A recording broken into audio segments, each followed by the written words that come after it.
we've got pretty much everything we need right here. Got a non-stick baking tray and a cutter. If you haven't got a cutter, just use a glass. And then we've got a sheet of pre-made short crust pastry. And of course we've got some jam and we've got some lemon curd. And if you keep these in your fridge, take them out and let them get to room temperature. They'll be easier to use.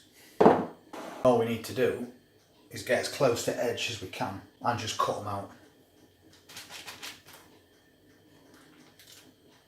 And if you're lucky, they'll come out like that.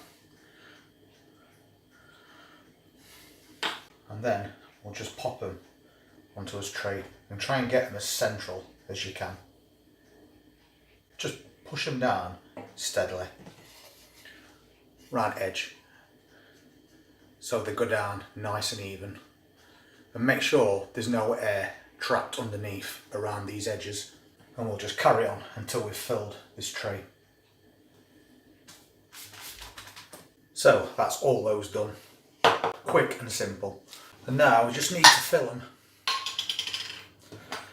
And the key to this is not overfilling. I just put a blob in carefully, just squash it down. If you overfill them, they'll just bubble over the top and just make a big mess. We can always top these up after if we need to. And we'll do the same with that jam.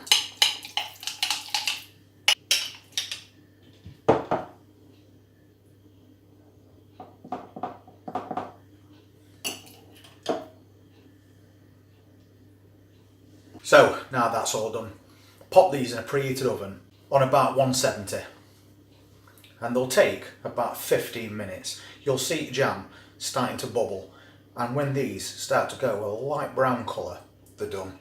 You can also pop these in your fridge for about 15 to 20 minutes just to harden this pastry up a little bit before you put them in oven. So there you go. 20 minutes later, we've got some lovely looking lemon curd tarts and jam tarts. So we'll let these cool down and then we'll get them out of this tray. So there you go. And they only take 30 minutes from start to finish. If you want to see any other recipes that I'll be doing, then please hit that subscribe button, then press that notifications bell, and we'll see you on the next one. Take care.